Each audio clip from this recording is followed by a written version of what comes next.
మరణాత జీవాహారము అనే అనుదిన ఆధ్యాత్మిక కార్యక్రమానికి మీకు మా ప్రేమపూర్వక ఆహ్వానం. బైబిల్ గ్రంథం నుంచి వాక్యాన్ని మనము ధ్యానించుకుందాము. యెషయా గ్రంథం 26వ అధ్యాయము 3వ వచనం.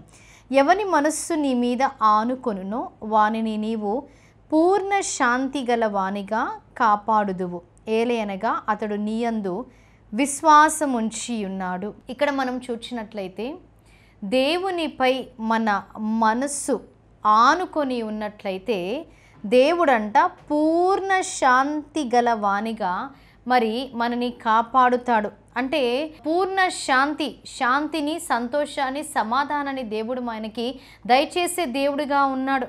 ఈరోజు నీకు అన్నీ ఉండవచ్చును. మంచి విద్య, అలాగే మంచి వ్యాపారము, మంచి వ్యవసాయము, అన్నిట్లో చక్కని రాబడి నీకు ఉందేమో, మంచి ఇల్లు, మంచి సంపాదన, ఈ లోకములో అన్నీ నీవు కలిగి ఉన్నావేమో, కానీ నీకు శాంతి లేదేమో. ఇక్కడ వాక్యం సెలవిస్తుంది, నీ మనస్సు దేవునిపై ఆనుకొని ఉన్నట్లయితేనే పూర్ణ శాంతి దేవుడు నీకు దయచేసే దేవుడిగా ఉన్నాడు. ఎందుకంటే మరి ఆయన యందు మనము విశ్వాసం ఉంచుతాం కాబట్టి ఆయన మనకు శాంతిని దయచేసే దేవుడిగా ఉన్నాడు.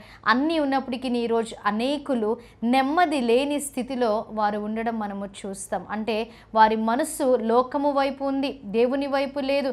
దేవుని వైపు మన మనస్సు ఉన్నప్పుడు ఆయన మనకు శాంతిని, సమాధానాన్ని దయచేసే దేవుడిగా ఉన్నాడు. వాక్యంలో మనము చూచినట్లయితే యోహాను సువార్త 14వ అధ్యాయము 27వ వచనాన్ని మనం చదువుకుందాం. శాంతి మీకు అనుగ్రహించి వెలుచున్నాను, నా శాంతిని మీకు అనుగ్రహించుచున్నాను. లోకమిచ్చినట్టుగా నేను మీకు అనుగ్రహించుటలేదు. మీ హృదయమును కలవరపడనీయకుడి, వెరవనీయకుడి. దేవుడు మనకి శాంతిని దయచేసే దేవుడు.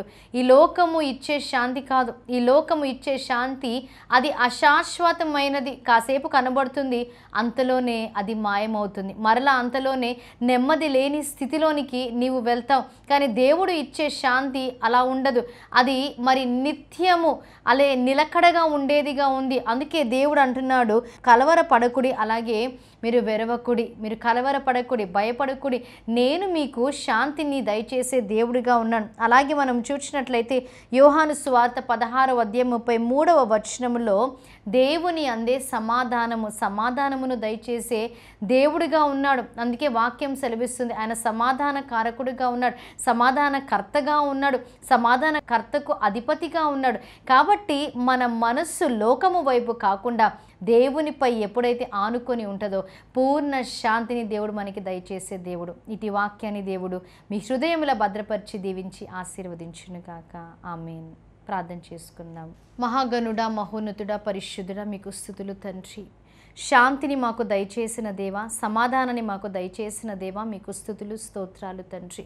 దేవా, ఈ వాక్యాన్ని ఎందరైతే విన్నారో ఈ వాక్యాన్ని వారి హృదయంలో మీరు భద్రపరిచి మీపై మనసు ఆనుకొని తండ్రి వారి పనులు చేయులాగున దేవా, మిమ్మల్ని పూర్ణ మనసుతో, పూర్ణ బలముతో, పూర్ణ వివేకముతో దేవా ప్రేమించులాగున సహాయము చేయండి. ప్రతి ఒక్కరిని మీరు దీవించి ఆశీర్వదించి శాంతి, సంతోషం, సమాధానం లేని వారికి శాంతిని, సంతోషాన్ని, సమాధానాన్ని దయచేయండి. యేసుక్రీస్తు నామములో అడిగి వేడుకుంటున్నాం ప్రియ పరలోకపు తండ్రి. ఆమేన్. మరణాత. దేవుడు మనందరినీ దీవించి ఆశీర్వదించును గాక. ఆమేన్.